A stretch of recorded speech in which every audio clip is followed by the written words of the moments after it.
shimmy, shimmy. Yep. Shimmy, shimmy? Yeah, shimmy, Looking shimmy. good. Listen, we know you in so many roles, but being a mom to Charlotte and Aiden, who's just under 2, must top the list. And we've seen that you recently started to become more active, I think, to most people, politically and talking about the things you're seeing in the world. Do you think it's important for you to show this responsibility? Your kids are young, but is it important for you to show this responsibility that if you see something, you should speak about Absolutely. So it's great to be back on The View. Thank you. Welcome back. And thank you. And Whoopi, my children are the most important part of my life. I mean, being a mom is my most important identity. My son Aiden called me Chelsea this morning. I was like, oh gosh. No, mom, Aiden. How old is he again? 20 months. I had this moment of like, oh gosh, like that may be who I am to everyone else, but to you, I am your mother. Yeah. And being your mother is what motivates me, right? It's what motivates me to work for what I believe in, to stand up against what I oppose, and to talk to them about why I work so hard. That I only work so hard because I want there to be a better, safer, healthier, more equitable world for my children, for Amber's child, for your grandchild, for all the children in all of our lives. So absolutely will be. And, as you know, we talk at this table almost every day, if not every day, about the state of our country now and how it is disconcerting for many. What troubles you the most about the state of the country right now? Ooh. And what would you say to the president about it? Please do your job. Focus on your job. Please don't worry about like the Oscar ratings or how my mom's doing, although thank you, she's doing great.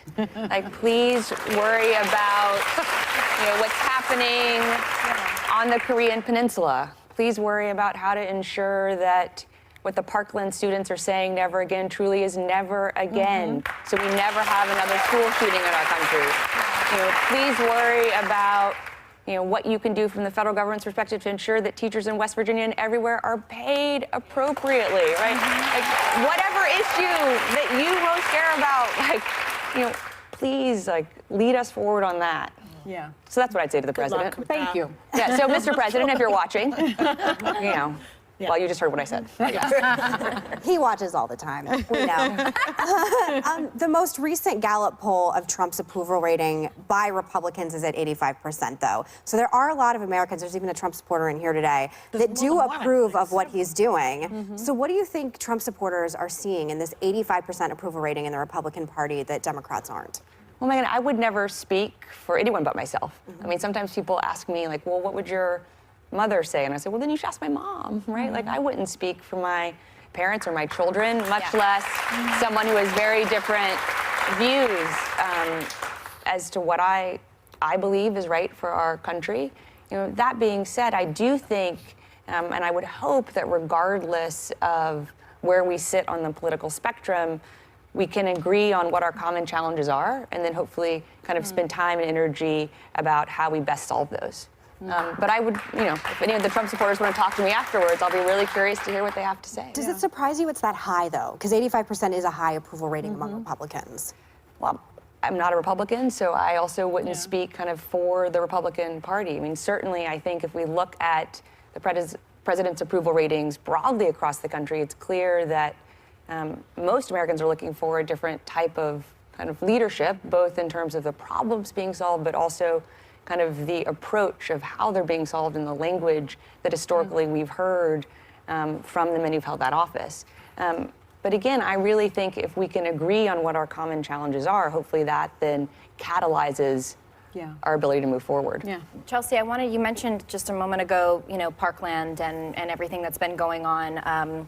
And one of the things that's been most upsetting for me is Donald Trump's idea that arming teachers is the best way to keep our children safe. My mother has been a teacher in the LA Unified School District for 2 decades. She teaches in private schools, in public schools. She teaches every range of child, every age of child. She's an extraordinary woman and mother, and I cannot possibly fathom the thought of my mom having to carry a gun on her, and I strongly believe that teachers' roles are to shape the minds of our children, and we shouldn't have to be worrying about this. It should just be a conversation that everyone agrees on, and I just wanted to know what some of your thoughts were on that as well. Well, I first thank your mom for being a teacher. Yeah. I mean, I'm still in touch with my first grade teacher, Mrs. Mitchell. If you're watching, Mrs. Mitchell, thank you very much.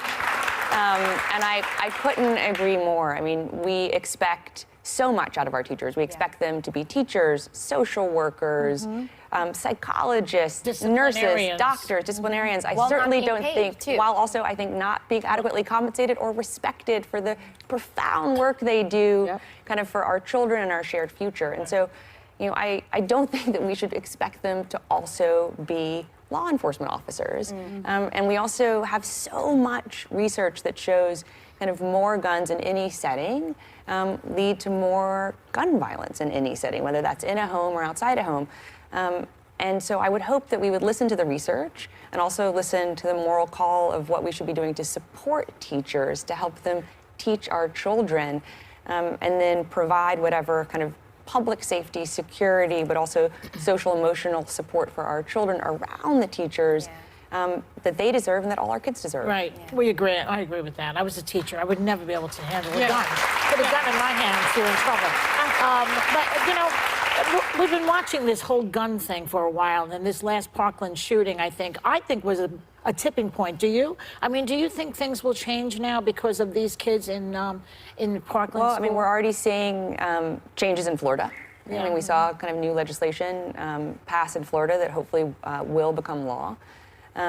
We are talking again about the assault weapons ban, you know, from 1994 to 2004, where we did have a marked decrease in people, you know, I was talking to mass somebody gun today about violence. that, and they were saying, well, what's the point? There were so many millions of these assault weapons out there now. You'd never be able to get them all back. We have to start somewhere. That's what I said. start somewhere. That's We what have to I start said. somewhere. Yeah, and the bullets will run out eventually.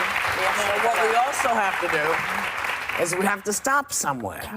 So we're going to stop here, and then we're I was going to like, go. where is this going? We're going to be very profound for a moment. And come back with more with Chelsea Clinton.